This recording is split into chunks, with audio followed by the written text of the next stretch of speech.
Hola, hola, ¿cómo va? Buena mañana. Hola, primera mañana, La Fontana. Y en profundidad, el Congreso de la República. Claro, no es la voz clara, plena de compromiso y de ideas del querido Carlos Pato Bentis. Y desde acá le deseamos que te pongas bien. Sé que estás mirando. Que te pongas bien. Amaneció con estas cosas de pretemporadas y cambios de temporada. Gracias, Pato, que te pongas bien. Y junto con otros compañeros y compañeras vamos a tratar de pensar en voz alta. Son días importantes. ¿Desde dónde? Parlamentariamente. Ayer se constituyó, saben ustedes, la Comisión Bicameral. Y a partir y a propósito, donde diferentes fuerzas tratarán de encontrarle al menos cierta coincidencia a la ley enviada por el presidente de la República, denominada Ley de Bases y para otros la Ley Ómnibus. A ver de qué manera se ponen de acuerdo para qué, cómo, cuándo, dónde, antes del 1 de marzo, donde el presidente tiene que hablarle a la Asamblea, todo eso está encaminado. Él es Antonio Ricovene, periodista, hombre que sabe de qué se trata este Parlamento. Gracias, Antonio, buena mañana. ¿Qué tal, Horacio? ¿Cómo estás? Buena mañana para vos, buena mañana para toda la audiencia. Y sí, vamos a estar en esta hora acompañando también a Pato mientras se mejora y bueno, repasando toda la actividad legislativa. A ver, yo leo, estoy leyendo. Diputados oficialistas esperan definiciones del Ejecutivo para los próximos días. ¿Qué me están tratando de decir? Bueno, se conoció ayer una batería de proyectos que dijo el presidente de la Nación, Javier Milei, que tenía previsto enviar al Congreso, así que vamos a estar esperando que eso llegue. Perfecto. Vamos a irnos al encuentro de una diputada y nos va a ayudar a pensar en voz alta. Dale.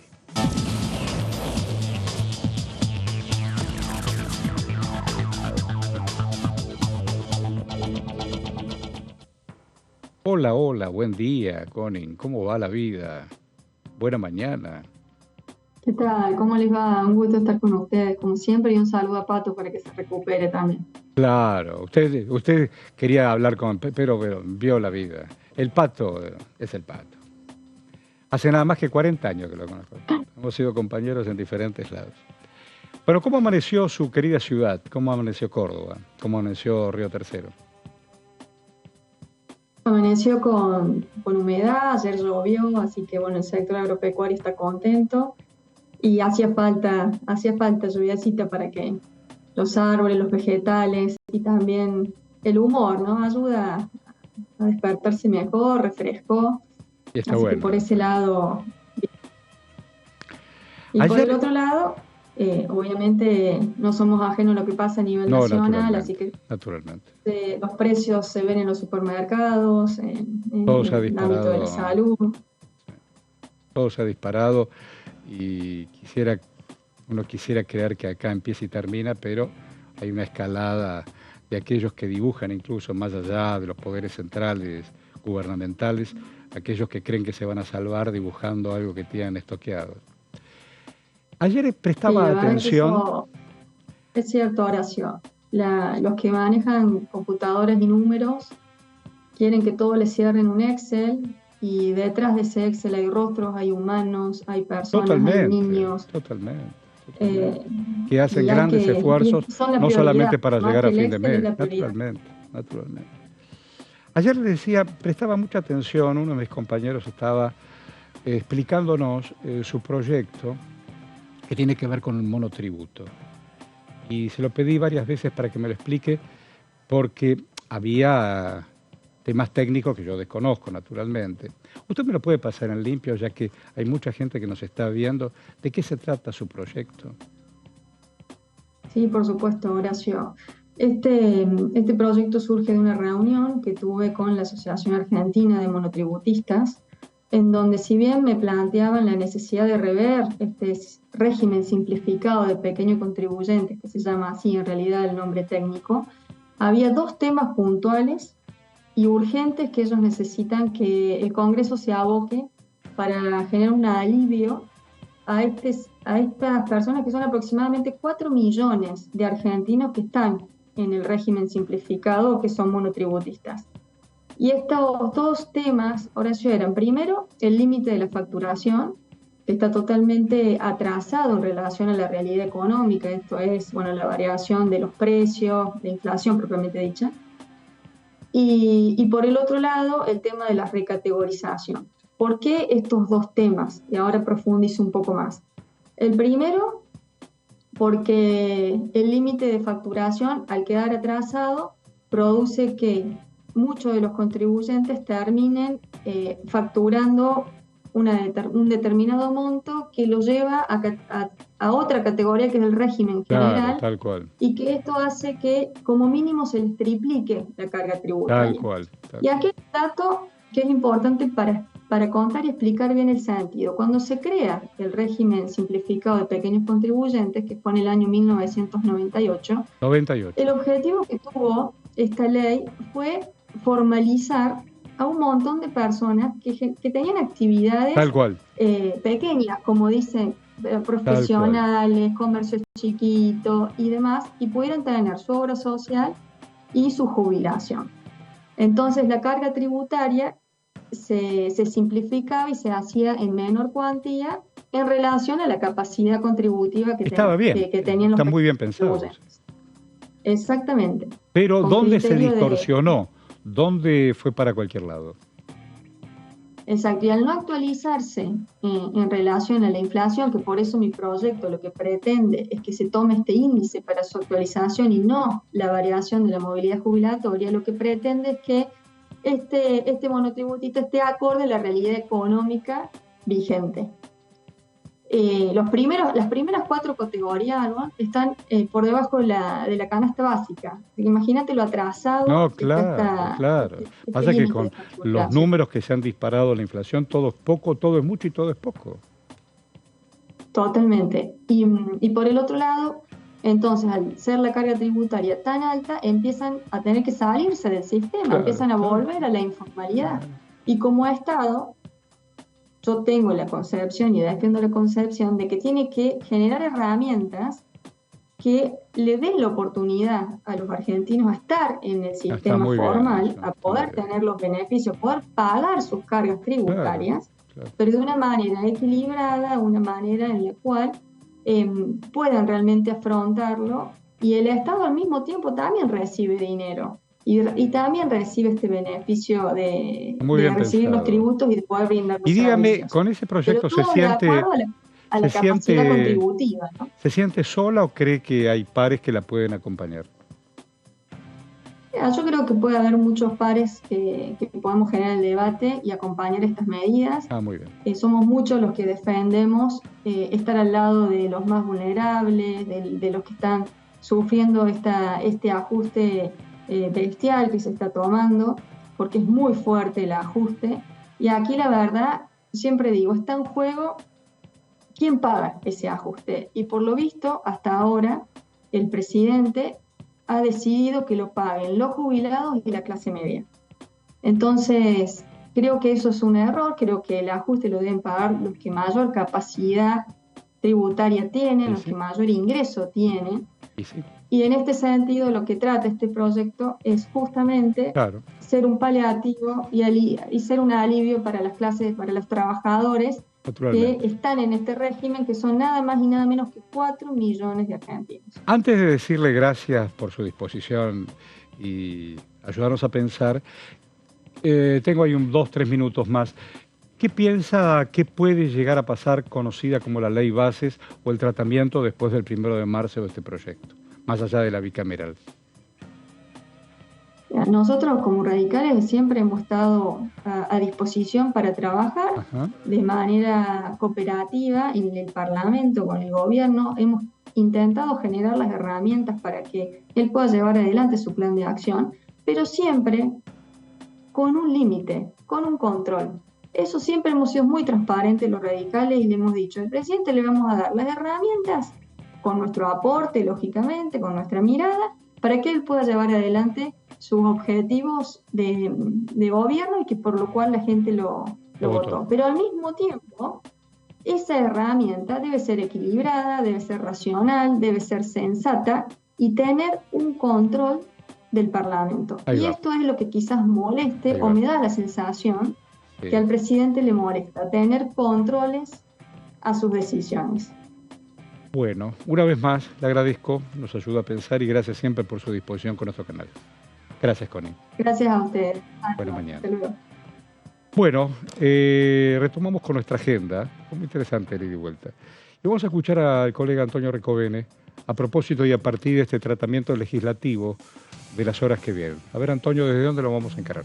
Sí, Horacio, bueno, vamos a andar analizando lo que pasó un poco ayer en la Comisión Bicameral de Trámite Legislativo, la primera reunión, que fue una reunión constitutiva, formal, pero que también tuvo todo el peso simbólico porque implica la presencia del DNU 7023, que va a estar empezando a tratarse a partir del jueves de la semana que viene en profundidad, pero sin duda que de una forma estuvo omnipresente durante toda la reunión porque fue lo que atravesó toda la jornada de discusión muy acalorada, no solamente porque se eligió el Salón de las Provincias, un salón sin aire acondicionado, y la cantidad de gente que había, sino también por la necesidad de muchos diputados y muchos senadores de expresarse sobre este DNU que se propone para el gobierno de Javier Milei ser refundacional de la Argentina. Bueno, ¿y por dónde se ha designado? A ver. Bueno, se designó al senador de La Libertad Avanza, el riojano, Juan Carlos Pagotto como presidente.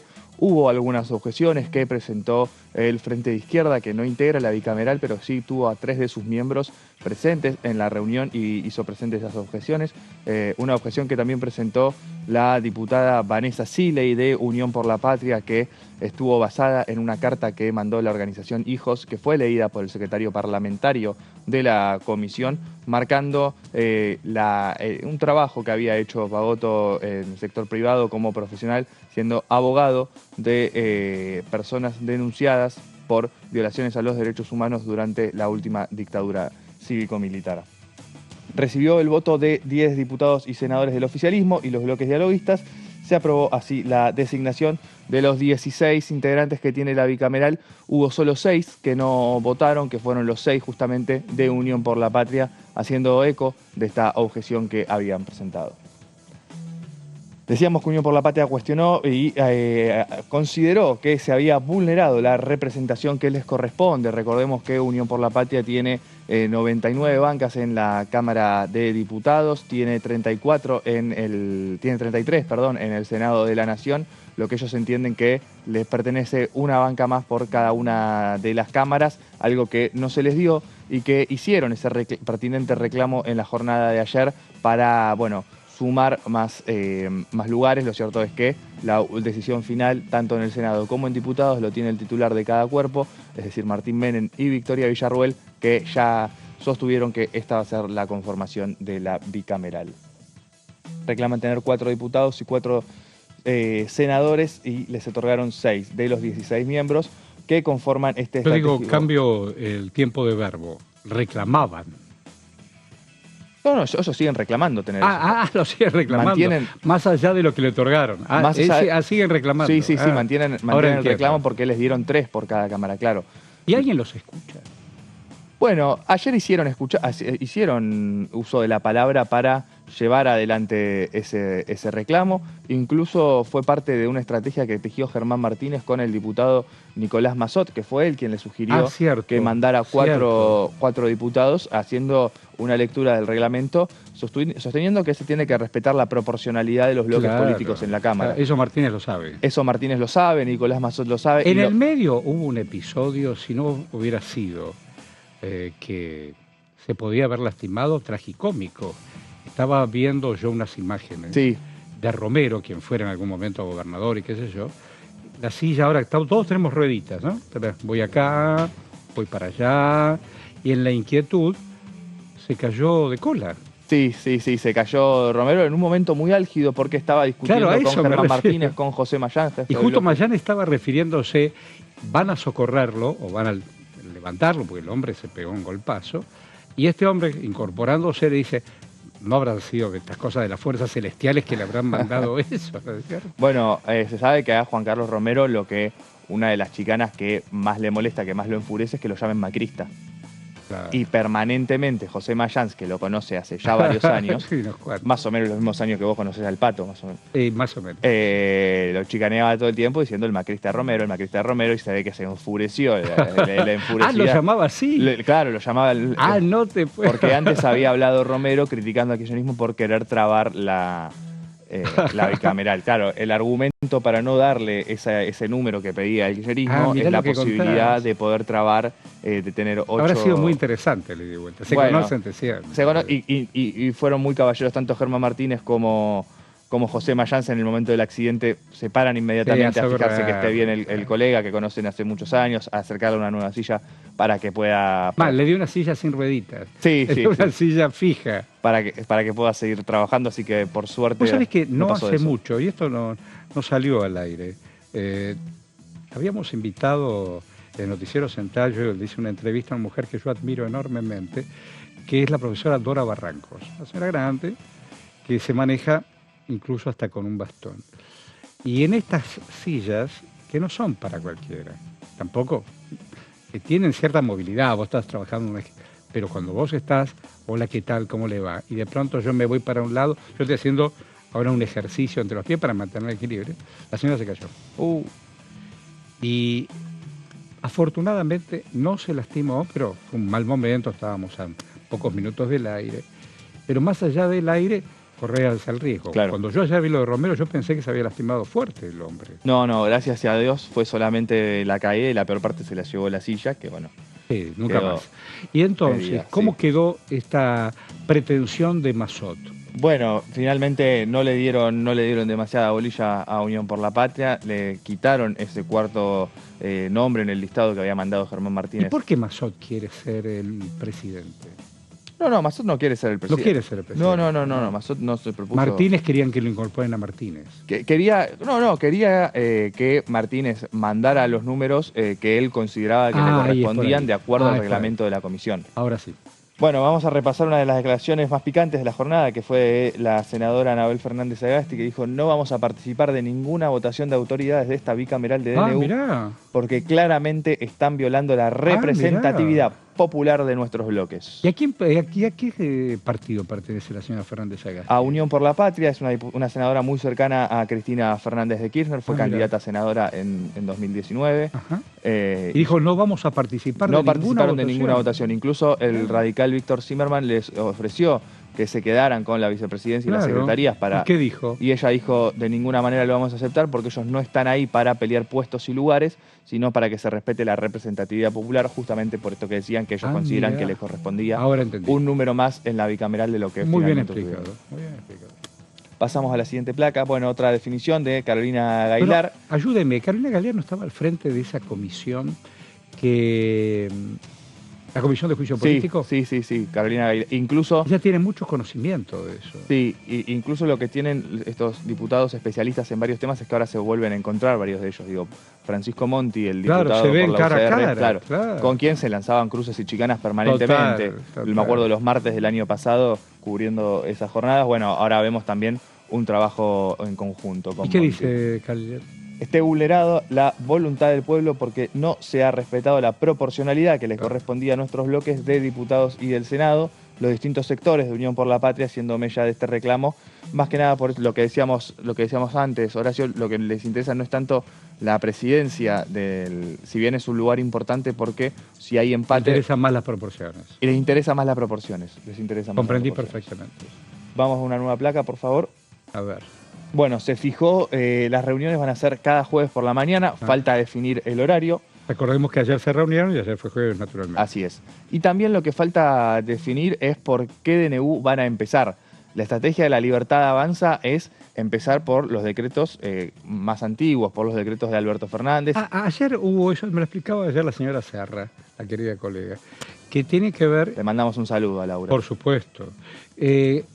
Me enseñaba y me recordaba, o nos recordaba, que durante toda la gestión de Alberto Fernández, esos decretos tampoco fueron considerados, que nunca se reunió la comisión bicameral. Digo, ¿cómo puede ser? Sí, la bicameral se reunió durante la primera mitad, el primer año y medio del gobierno de Alberto Fernández, en el medio de la pandemia, donde sí estaban los decretos más importantes que Claro, tenía. porque la sociedad necesitaba otras urgencias. Claro, donde las urgencias eran distintas al contexto actual y el presidente hizo uso de esta herramienta para gestionar en los primeros meses de la pandemia. Luego, a partir de mayo, recordemos, ya en 2020, se puso en marcha de forma telemática este congreso. Telemática, me había olvidado esa palabra. Muy bien. Era la expresión Muy bien que se había definido. Telemática, bien. A partir de eso, bueno, vimos cómo queda por definir por dónde van a empezar, lo que decíamos recién. Bueno, se recordaba a Germán Martínez una decisión que había tomado Miguel Pichetto en 2006, cuando se crea la norma de los DNU, se crea esta comisión bicameral con la ley 26.122, para poder empezar a analizar los DNU más importantes. Entonces lo que dice Pichetto es, lo que tenemos que hacer es empezar del último DNU, empezar a revisar para atrás, o sea, de principio hacia más atrás. Bueno, esta moción no se puso a consideración todavía, pero uno entiende por lo que va conversando con los distintos integrantes de la bicameral, que es la que mayor mayoría obtendría, ¿no es cierto? Porque hay mucho interés en tratar este DNU, que también... Y digo, a todo esto, el 1 de marzo se supone que el presidente de la República va a estar acá. Sí, va a estar acá para dar la apertura del periodo ordinario. Vamos a ver si va a emitir un mensaje ante la Asamblea Legislativa. Y debiera. O una vez más, como hizo el 10 de diciembre, en la última Asamblea Legislativa, donde asumió la presidencia de la Nación, se va a las escalinatas del Congreso y habla hacia la plaza y no hacia los representantes. Es toda una gran especulación, no sabemos. Vamos a ver. Bueno, ¿y esto termina acá? No, hay más. No, vamos a repasar quiénes integran la comisión, los nombres, para que podamos tenerlos. Bueno, por el Senado, además de Pagotto, que es el presidente de la comisión, está la senadora María Teresa González, Mariano Recalde y Anabel Fernández Agasti, estos tres de Unión por la Patria, Víctor Zimmerman por la UCR, Luis Juez por el PRO, Juan Carlos Romero de Cambio Federal y Carlos Espínola de Unidad Federal. ¿Hubo asistencia perfecta? ¿Estuvieron todos? Sí, estuvieron todos, muchísima expectativa por la reunión. Digo, en la convivencia todo bien. Digamos. Sí. No hay... Todos se conocen bien. Se conocen hace muchos años. Pero en la convivencia bien. Sí. Incluso un ejemplo de esto, bueno, fue lo que repasábamos recién, de la caída de Romero, ¿no? Sí, como claro, los distintos diputados y senadores automáticamente se pararon para ver que estuviera bien y se pudieron reír del hecho. ¿Y qué más? Y bueno, vamos a pasar ahora a ver a los diputados que integran, bueno, Carolina Gailear, lo dijimos recién, Ramiro Gutiérrez del Masismo, claro, Vanessa Siley, estos tres dentro del bloque Unión por la Patria, Oscar Saudo y Lisandro Almirón de la Libertad Avanza, Francisco Monti por la UCR, Hernán Lombardi del PRO y Nicolás Mazzot de Hacemos Coalición Federal, este espacio que preside Miguel Pichetto. Ese espacio... ¿Quién está en ese espacio? Bueno, en ese espacio es un espacio muy variopinto. ¿Por qué? Sí, ahí está Monzó. Ahí está Emilio Monzó, está... ¿Está Tetaz también? No, Martín Tetaz está en la UCR. Sí. Pero también ese espacio aglutina... Los cordobeses están. A los 5 diputados de Córdoba Federal, a López Murphy, a los 2 socialistas. López Murphy ahí está. A Margarita Stolbizer. A Margarita. Ayer le escribí a Margarita, pero por básquet. Ah, claro, bueno, por... Ayer jugó la selección nacional... Y la Provita, que su hijo... Nicolás, sí. Claro, gran jugador de básquet, gran talento. Está muy orgullosa de su hijo.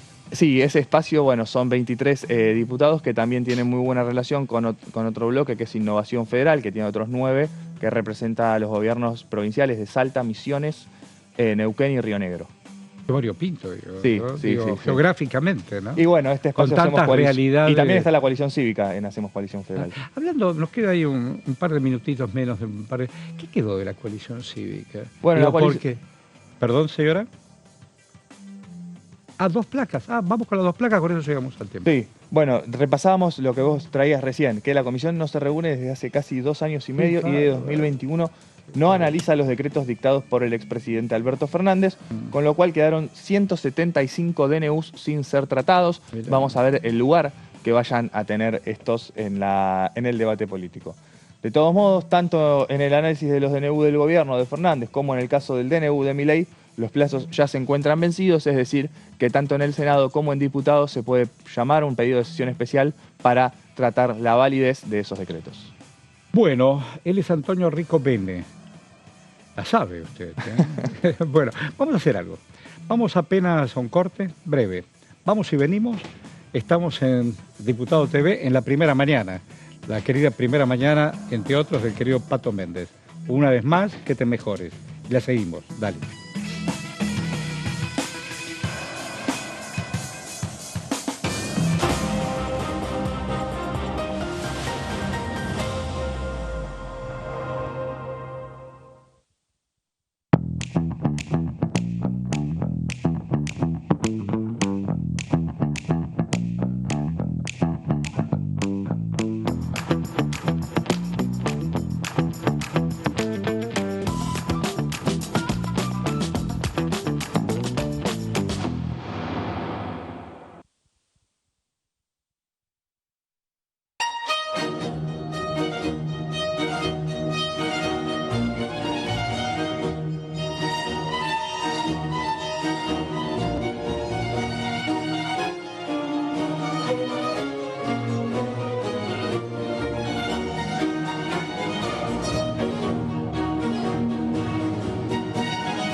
Las sesiones son el espacio donde los diputados debaten proyectos de ley para su aprobación, modificación o desaprobación.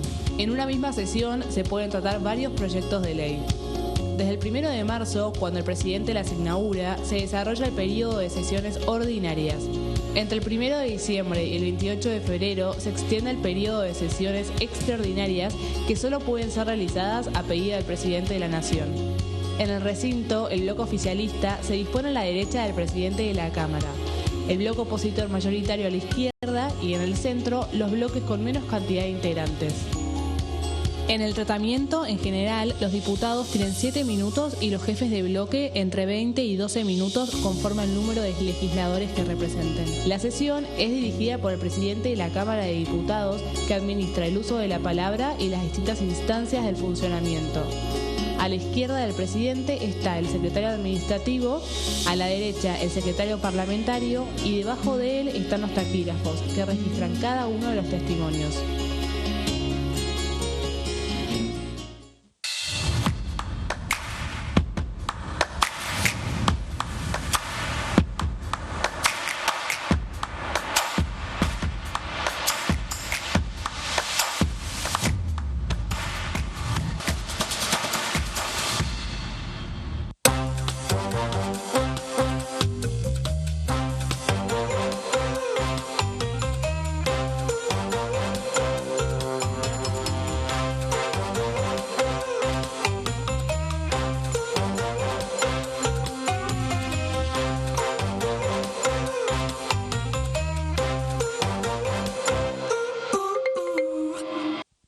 ¿Qué diferencia hay entre la Cámara de Diputados y la Cámara de Senadores?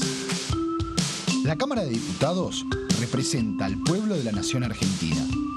Esto significa que las provincias más grandes y con mayor cantidad de habitantes tienen muchos más diputados que las provincias más pequeñas.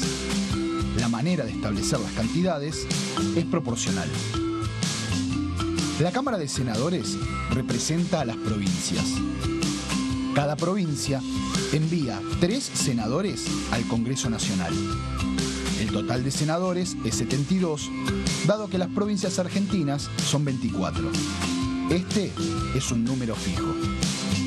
Por ejemplo, la provincia de Buenos Aires cuenta con 70 diputados nacionales y la provincia de Tierra del Fuego con 5. Pero tanto la provincia de Buenos Aires como la de Tierra del Fuego cuentan con 3 representantes cada una en el Senado de la Nación. Cada 2 años, el Congreso Nacional renueva la mitad de sus diputados y 1/3 de sus senadores nacionales.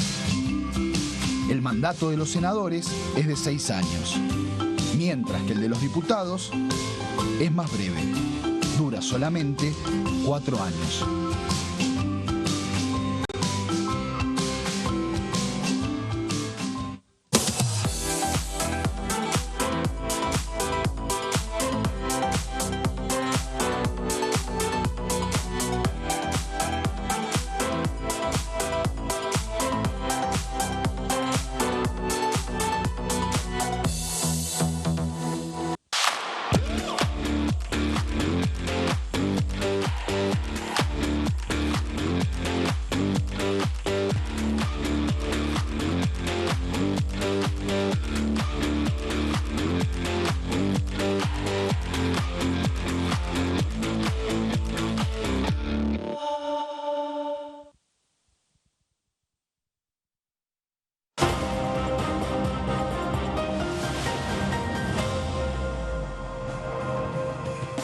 Claro. Estamos en la primera mañana, estamos en Diputado TV.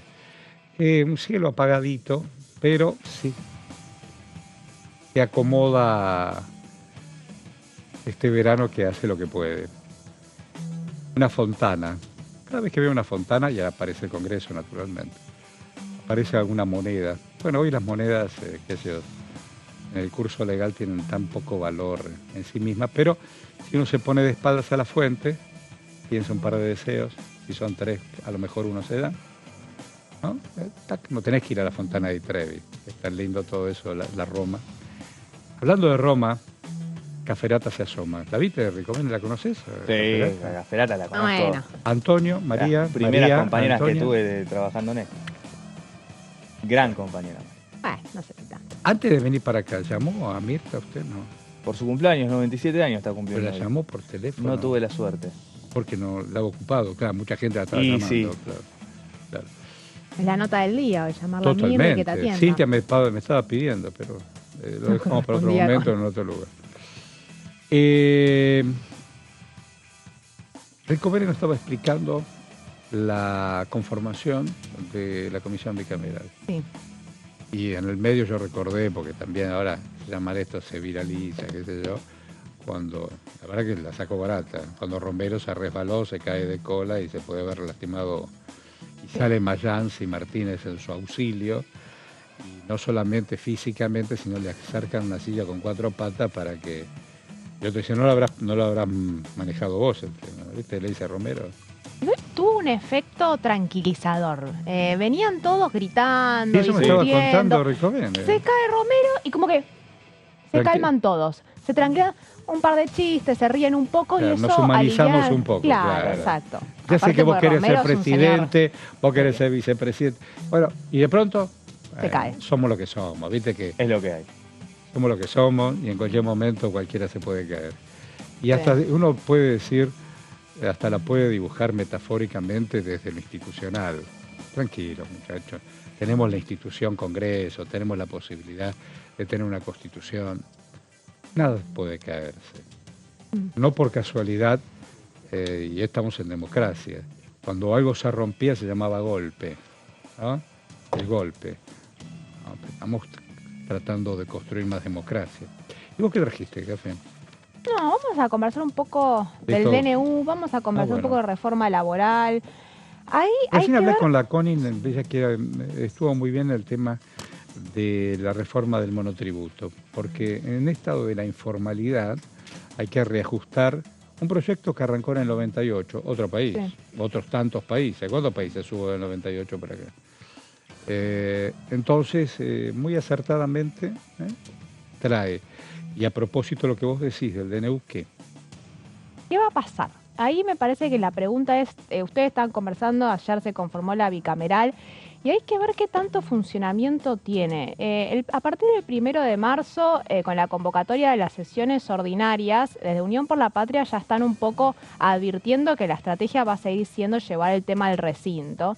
Entonces hay que ver cuánta expectativa de vida tiene la bicameral, si el tema efectivamente termina llevándose al recinto, tiene el quórum y lo rechazan. Claro, tal cual. Hasta ahora la conformación fue una formalidad, pero empieza un poco a dar cuenta, a ver, solamente se definió la presidencia, lo estaban charlando antes, la vicepresidencia, quedó en veremos y también quedó en veremos la secretaría, como resultado de que se está dando un escenario muy similar a lo que pasó con la ley Bases. No está habiendo muchas conversaciones entre el oficialismo con o hacemos coalición federal o el radicalismo, que ya deberían empezar a tejer algunos acuerdos y que llegaron el día de ayer sin un acuerdo político que terminó derivando en que solamente se definía el presidente. Ni hubo esquema de trabajo, ni hubo designada el resto de las autoridades. Así que ahí te da un anticipo de qué va a ser el radicalismo, qué va a ser el pichetismo, qué van a hacer los cordobeses. Eso todavía no está del todo claro. En un escenario en el cual el presidente Javier Milei sigue refiriéndose a ellos como ratas, como Y delincuentes. vamos a ver cuando los tenga enfrente el 1 de marzo. Escuchá lo que dice Bruje. A ver, don Bruje. Martín Yayora es un dirigente destacado de Córdoba, amigo personal, he sido su abogado en su comienzo como intendente en la ciudad de San Francisco y así su gran carrera política hasta llegar a ser gobernador. Y Y él siempre ha tenido una vocación de apertura, siempre ha tenido, en todos los cargos que le ha tocado, ha sido un dirigente que ha abierto. De hecho, les quiero contar que en Córdoba él es el gobernador y la vicegobernadora es radical, es de extracción radical. O sea, con lo cual se ha demostrado en la ciudad de Córdoba también, el intendente es del Partido Justicialista, pero el viceintendente ha sido el que era el presidente del PRO. O sea que la vocación de apertura, la vocación de diálogo que tenemos los cordobeses, el oficialismo cordobés actual, es amplia y por lo tanto, lejos de cerrar puertas a posibilidades de acuerdo y de gobernabilidad, siempre está abierta. Por eso no entendemos la actitud que ha tenido el presidente de atacar, personalizar el ataque contra el gobernador de Córdoba, cuando él siempre ha ofrecido, ha querido acompañar. Le hemos votado en general la ley, siempre le hemos avisado de que íbamos a hacer observaciones en particular y siempre, en el caso mío, en lo personal, como constitucionalista, yo les decía que las delegaciones que pretendía el presidente estaban mal escritas, estaban mal hechas, iba en contra de lo que decía la Corte Suprema de la Nación con referencia a ello y con referencia a la Constitución Nacional. Le proponíamos, o sea que nosotros siempre hemos avisado de que había que hacer modificaciones y que, por supuesto, como todas las leyes que se sancionaron en la historia del Congreso de la Nación, siempre ha habido discusiones, siempre ha habido modificaciones, siempre ha habido consenso. Yo digo siempre que si a mí me aprueban una ley que tenga al menos, por lo menos, el 40% de lo que fue originariamente el texto, me tengo que sentir, pero feliz de la vida, porque el Parlamento es eso, es consenso, es discusión, es abrir puertas a los sectores interesados, es escuchar opiniones, es modificar posturas, es reconsiderar posturas. Yo he reconsiderado en mi vida muchas posturas en la vida personal, pero también en la vida legislativa, porque he entendido de que quizás no estaba del todo informado o mi postura no era la mejor para los intereses del pueblo. Bueno, pero volviendo a eso, yo creo que el presidente de la Nación tiene que buscar un nivel de consenso con los gobernadores, porque no nos olvidemos que estamos en un Estado federal. En el Estado federal se convive gobernadores y presidentes, nos guste o no nos guste. Esto va a ser hasta el final del mandato de los que están integrándolo y lo seguirá haciendo con los que lo sucedan y así mientras tengamos el Estado federal que tenemos actualmente. Esto no se puede modificar, son principios inmodificables de nuestro esquema constitucional y que costó muchas vidas a lo largo de la historia institucional para tener lo que tenemos el Estado federal. Entonces, yo creo que es hora de que el presidente reconsidere, empezar a dialogar nuevamente. Veo muy propicio estas reuniones que ha tenido el ministro Franco con algunos gobernadores, con el gobernador de Salta sobre todo, con el gobernador de Catamarca, con el gobernador de Tucumán, empezando a querer recomponer el esquema de diálogo y en función de ello, bueno, caminar juntos. Y están utilizando un término equivocado cuando se habla de negociación como algo malo. La negociación, primero, no es una palabra negativa del diccionario, sino que sirve justamente para intercambiar ideas, intercambiar opiniones en busca de un objetivo concreto. Entonces, en ese esquema, yo creo que el generar ámbitos de diálogo es lo que tiene que primar. Y algo importante, el presidente de la Nación, él tiene que transmitir a la población, primero, tranquilidad. Segundo, tiene que transmitir coherencia, tiene que transmitir precauciones, tiene que ser, digamos, medidos en sus dichos y, sobre todo, tiene que buscar los consensos. Ese es el rol por el cual cumple la función de presidente de la Nación. ¿Sabe por qué? Porque la Constitución Nacional le impone en el preámbulo que él tiene que buscar la paz interior y la unidad de los argentinos, no la desunión. Por eso, esta violencia institucional del presidente de la Nación afecta no al gobernador, no a un legislador, no a un periodista, no a una actriz, sino que afecta al pueblo argentino que ve en eso una situación de incertidumbre e inestabilidad que no es propia de lo que hace falta en estos momentos de gran crisis económica. Fue muy claro. Día más, día menos. Hoy es viernes. El próximo lunes está anunciado un paro nacional. Debieron también comenzar las clases, pero sí. CETERA ha decidido un paro, porque como no hay paritarias y lo que hay de propuestas, bueno. Pero hay un fondo de incentivo docente. Yo subí la semana pasada una foto de la Carpa Blanca. La Carpa Blanca fue una resistencia a una medida de aquel ministro de Economía que fue Felipe Cavallo en la década del 90, y también, a modo de espejo, que cada provincia se haga cargo. Y provincia rica o provincia pobre, las clases no empezaban, hubo una resistencia frente acá al Parlamento, en una carpa importante que se llamó Carpa Blanca, blanca por los guardapolvos, etc. Y después finalmente se logró un impuesto complementario para más o menos equilibrar las cuentas. Pero hay un fondo, ¿y qué pasa con ese fondo? Había un fondo. Había un fondo. Había. El FONID existe, como vos lo decías, desde el 98 y se ha prorrogado sistemáticamente durante todos los gobiernos provinciales. Néstor Kirchner, Cristina Fernández de Kirchner, sí, Mauricio Macri, Alberto Fernández, hasta el día de hoy. ¿Qué es lo que pasa con el FONID? Hay dos discusiones por separado. Por un lado, vos tenés que los recursos que tienen que estar garantizados en el presupuesto, como hubo una prórroga del presupuesto pasado, del año pasado, esos fondos ya están. El reclamo puntual que están haciendo las centrales sindicales es que el gobierno está obligado a enviarles esos fondos que hoy en día está pisando, y lo que responde el gobierno nacional es que como el año pasado no se prorrogó este Fondo Nacional de Incentivo Docente, ya no existe más, entonces no tienen por qué enviarlo. Entonces ahí hay una discusión entre las centrales sindicales y lo que sostiene el gobierno sobre qué es lo que tiene que hacer el Ejecutivo. Nunca entendí. ¿Quién no lo envió? No hubo una prórroga, no se prorrogó. Por ejemplo, se hacía por decreto, no hubo un decreto, hubo muchos decretos, pero no incluyó la prórroga del Fondo Nacional de Incentivo Docente. Entonces quedó a mitad de camino. Quedó a mitad de camino. A ver, la interpretación política que hacen los gobernadores es claramente que es un castigo de parte del Ejecutivo Nacional por el resultado de la ley bases. Plenamente. Pasó con el Fondo Compensador de Transporte, está pasando ahora con el FONID. La verdad es que el reclamo más fuerte hoy en día es por el Fondo Nacional Compensador de Transporte, pero como arrancan ahora las clases y los docentes no tienen garantizada la paritaria nacional, no tienen los garantizados estos recursos que representaban más o menos entre el 10 y el 15% de su sueldo, nos encontramos en esta situación. Sí, está bien explicado. Anteayer se vio, estaba Sonia Leso, que es la secretaria general de CETERA, que es el principal gremio docente que tiene representación en todo el país, rondando acá por el Congreso, encontrándose con diferentes bloques de diputados. Se juntaron con Unión por la Patria primero, pero después iban a mantener reuniones con Hacemos Coalición Federal, particularmente Margarita Stolbizer. Recordemos que Yasky también fue un hombre no solo de la CTA, sino también perteneció a esa CETERA de Marta Maffei y otros. Yasky estuvo coordinando para que hubiera un diálogo director con de escuela, claro. Unión por la Patria.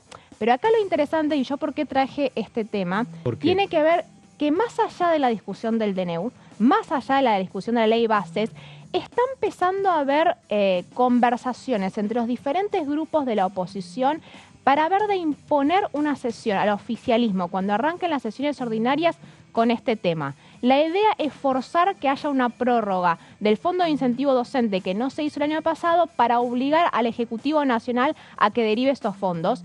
Y acá yo traje 3 proyectos porque es un tema que atraviesa a todos los bloques.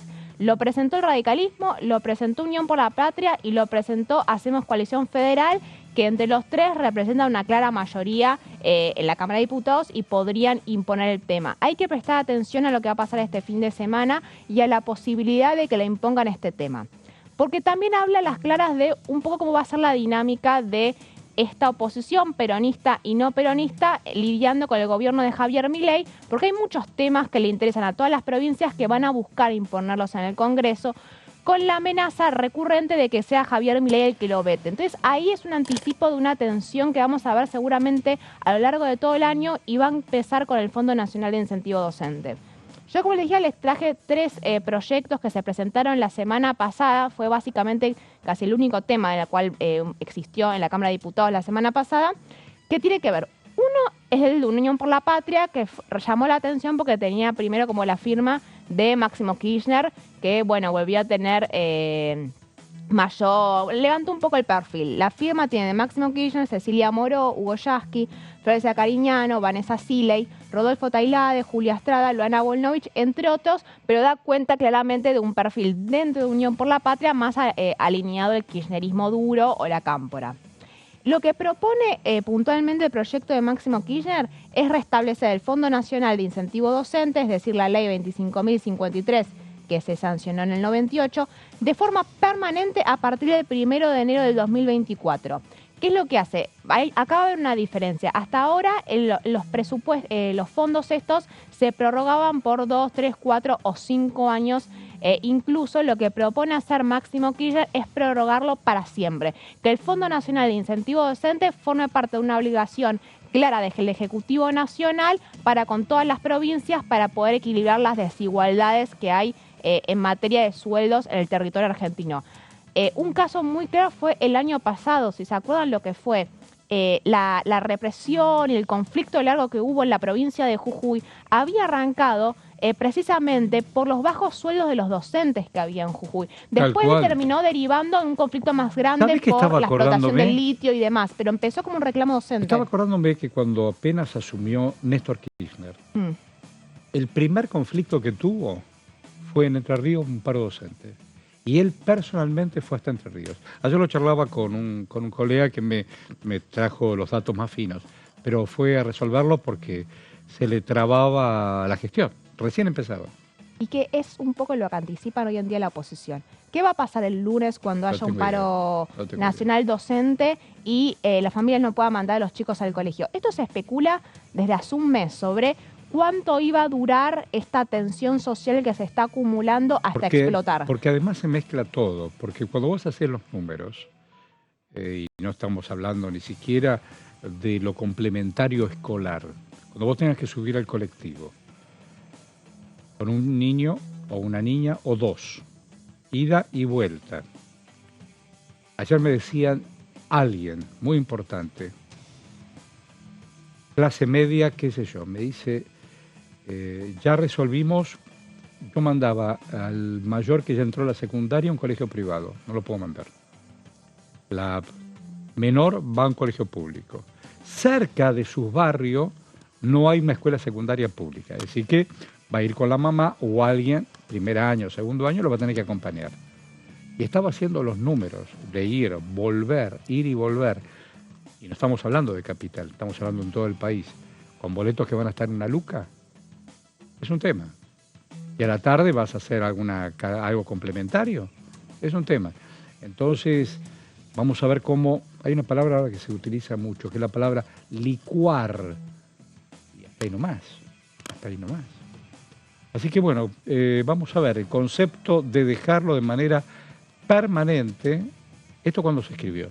Esto se vio la semana pasada cuando se presentó el proyecto, que en los fundamentos decía, ¿no?, que la idea de dejarlo de manera permanente al fondo era para garantizarles a los docentes de todas las provincias argentinas que este derecho no dependerá de una decisión política de turno, como aclara después Máximo Kirchner, como está sucediendo ahora. Este es el argumento, ¿por qué? Para que sea para siempre el fondo, y después hace el análisis político. 98, 2008 ya pasaron 10 años. Más 6, mucho tiempo. Mucho tiempo. Sí, ¿No? Y la Argentina que no le encuentra la vuelta a su forma, ¿viste? A modos de organizarse, incluso económicamente. Y además siempre los ajustes los pagan los más débiles. Ahora dicen que los jubilados son los que más se salvan. Bueno, comillas, como dicen mi pibe más chico, ponele. Bueno, maestros, médicos, estamos complicados. Ahí otra de las entrevistas que dio Javier Milei ayer en La Nación Más hacía referencia cuando le planteaban la posibilidad de un nuevo aumento a jubilados. Decía que el 60% de los niños eran pobres, entonces había que priorizar para ese sector. Esto es una de las principales consecuencias que tiene, es para los niños y niñas, más allá del salario docente. Naturalmente. ¿Qué más dice el proyecto? Vamos a la próxima placa. Dice, luego de la vuelta a comisión de la denominada ley ómnibus, el presidente ha iniciado una especie de venganza contra los gobernadores a los que tilda de traidores y contra todas las provincias, y resolvió en este caso de manera unilateral e intempestiva la quita de recursos del FONID. Esto lo dice Máximo Kirchner. Hacer análisis político de por qué es que no se prorrogó. Y es el análisis político que hacen también en las propias provincias, ¿no? Bueno, ahí dice Cobos, que no es precisamente Máximo. Por eso. Esto es Unión por la Patria, que está teniendo una postura de oposición muy dura, muy clara, igual al Frente Izquierdo de los Trabajadores. Pero Ahora vamos a los dos bloques que definen Pero aparece el Cobos. poroteo en el recinto. Don Cobos. Aparece Cobos, Unión Cívica Radical, con otras 10 firmas del radicalismo. ¿Y qué dice? Dato, 10 firmas del radicalismo significa que vos tenés 10 firmas en la Cámara de Diputados y podés pedir una sesión especial. Entonces, A mí hay es que prestar interesante lo que atención me a eso. enseñas. A mí es lo que me enseñas. Lo que propone Cobos no es para siempre prorrogarlo, pero prorrogarlo 5 años más. Y dice, el FONID es indispensable en este contexto de emergencia económica que el propio Ejecutivo Nacional declaró como fundamento de decretos. La eliminación sin previo aviso generó un Claro, importante desfinanciamiento de las claro, arcas provinciales. Claro, claro. Te lo dice un mendocino, un hombre que conoce territorio. Claro. No, y este dato de declarar la emergencia en educación y las consecuencias que va a No. tener laboralmente para los docentes, ¿no? Originalmente la reforma laboral, cuando ampliaba aquellas actividades que sí o sí tenían que tener garantizado Claro. el 75% de una de cuota, ¿no? de actividad garantizada, es decir, que solo el 25% podía ser paro, Sí. incluía a los docentes. Entonces decía, bueno, si le vamos a exigir, le vamos a limitar la capacidad de huelga de los docentes, en todo caso hay que ampliarles y subirles el poder adquisitivo y los salarios. Eso es lo que sostenía Cobos. Y vamos al otro proyecto, al último, que es de Margarita Stolbizer, de Hacemos Coalición Federal, pero que suele actuar como agente libre, que lo prorroga hasta que se sancione una nueva ley de coparticipación federal o se llegue a un acuerdo fiscal que incluya el financiamiento del FONID, ¿no? Dice, también es para siempre a menos que se llegue a un nuevo acuerdo fiscal que de alguna manera garantice que el Ejecutivo Nacional le va a estar transfiriendo más dinero a las provincias para poder sostener los sueldos docentes. Y dice, el recurso está y no puede cambiarse su destino, priorizar la educación es jerarquizar a los docentes y a los alumnos. Entonces, Proyecto Unión por la Patria, del radicalismo y de Hacemos Coalición Federal, que están empezando a conversar sobre la posibilidad de llevar el tema al recinto y forzarle una aprobación a la Libertad Avanza. Sin que ellos quieran, hay que ver qué destino termina teniendo. Bueno, vos sabés que ayer en estas historias de maestros, maestras y cómo se fue armando la Argentina, alguien me decía, ¿vos sabés cuánto se dieron los matrimonios entre integrantes de la Gendarmería y docentes? Se dio muchísimo. Mira, En casi todas las provincias donde hubo presencia de Gendarmería, sobre todo naturalmente de fronteras, y la maestra. Armaron familias enteras. Después, naturalmente, a los gendarmes los cambiaban de destino y la maestra iba. Y ya con experiencia eran ya directoras, qué sé yo. Pero fueron historias de amor muy interesantes. En esto que, cuando se habla del Estado, el hombre cuidando la frontera y él o ella tratando de cuidar nuestras mentes y crecer. Hubo países. Son microrealidades, pero que también conforman parte de... ¿Usted se va a quedar un rato más, Ricobén, o se fue? no, yo Se fue a la vida. Se fue a la vida. ¿Se va Me a voy al cruzar pasos perdidos? me ¿Se voy va a al seguir Senado. la sesión en el Senado, me imagino? Vamos, tenemos ahí un minuto. ¿Qué está pasando en el Senado? Decime. Bueno, se revalidaron las autoridades de la Cámara que habían sido pactadas en la última preparatoria de diciembre. Ajá.